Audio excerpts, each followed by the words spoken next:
Hello everyone, welcome to our 2 Kings chapter 15 Bible study. Just audio today. I honestly did not have time to film myself because I am teaching Bible class on the book of Acts in our Bible study at church this morning. And so I have to be somewhat quick because I've spent all my time studying for that and didn't have time to set up my camera and get everything edited in time. So sorry, bear with me. Hopefully tomorrow I will make my return. But anyway, 2 Kings chapter 15, this PDF that you're seeing up on the screen is better looking than me, and you can download it for free on our website at tobelikechrist.com. There's a link down in the description. This is definitely a very information-heavy chapter. We're going to talk about a lot of kings of Judah and Israel, and we're going to go through them rather quickly. We're going to talk about 80 years of history and kings of Israel and Judah. So when did these events happen? This chapter is, as I mentioned, a list of kings who reigned over Judah, the southern kingdom, and Israel, the northern kingdom. Their reigns likely fit within the window of 815 to 735 BC.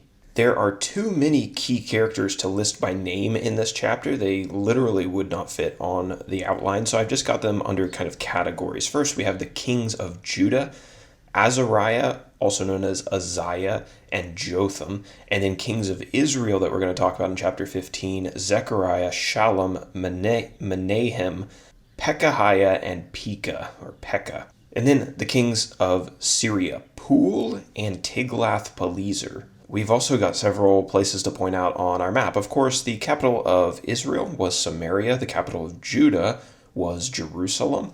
Menahem, one of these kings of Israel, he attacked the city of Tifsa. Now, Tifsa is not on the map. It was actually hundreds of miles north of Samaria on the Euphrates River, so it's way up there.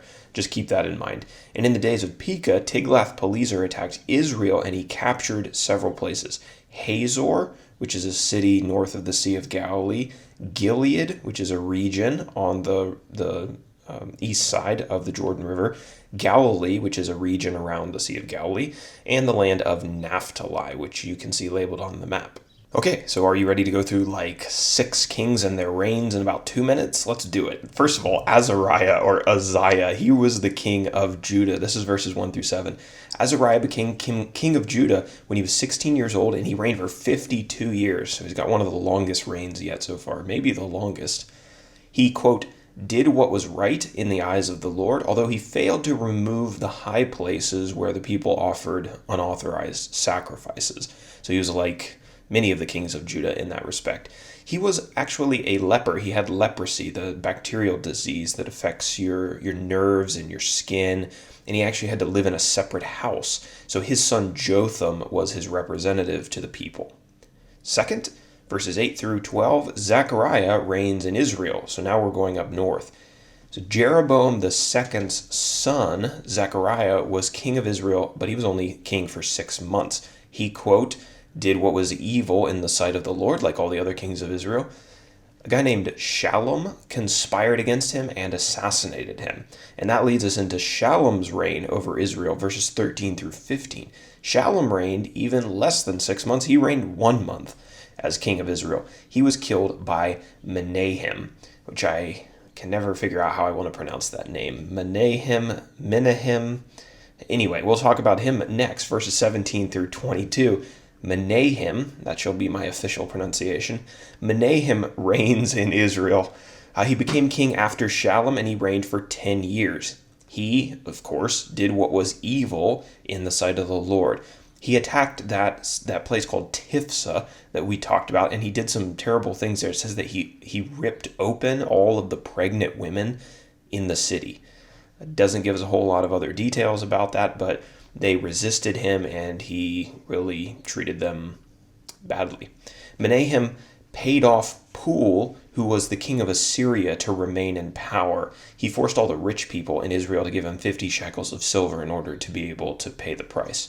So tax the rich to keep your job. That was Menahem's political strategy. That brings us to Pekahiah, verses 23 through 26. Pekahiah was Menahem's son, took the throne after his father's death, and he reigned for just 2 years. He did what was evil in the sight of the Lord. A guy named Pekah assassinated him and reigned in his place. So then in verses 27 through 31, Pekah reigns in Israel. After killing Pekahiah, Pekah reigned in Israel for 20 years. He did what was, can you guess, evil in the sight of the Lord. During his reign, Tiglath-Pileser of Assyria attacked Israel's land, and they captured a lot of their territories. Hazor, Gilead, Galilee, and the land of Naphtali. So the country of Israel is kind of being broken up here, and it's going to really all go downhill until Israel's downfall to Assyria in the future in chapter 17. A man named Hoshea conspired against Pekah and killed him. Now finally, we're going back down south. We're going back to Judah, and we're going to talk about Jotham as our last king, verses 32 through 38. Jotham was the son of Azariah. He took the throne of Judah and reigned for 16 years. He did what was right in the eyes of the Lord. He's one of the few kings in Judah who had respect for God. During the days of Jotham, there were some hostilities between Judah and their northern neighbors, and that would be Israel and Assyria. We'll talk about that more later. So that is chapter 15. Lots and lots of kings. For our application section today, let's talk about God's patience. That's a good thing to talk about. God's long-suffering with the nation of Israel is a testament to his patience, absolutely.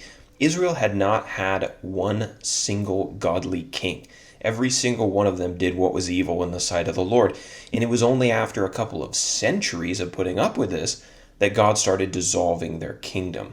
Imagine this. Imagine if you had a friend who was constantly unkind to you, unfaithful to you, unloving to you for years and years, maybe decades and decades. Do you still think that you'd be that person's friend, after all of that? Probably not. But God was still being patient with Israel even after generations of their unfaithfulness.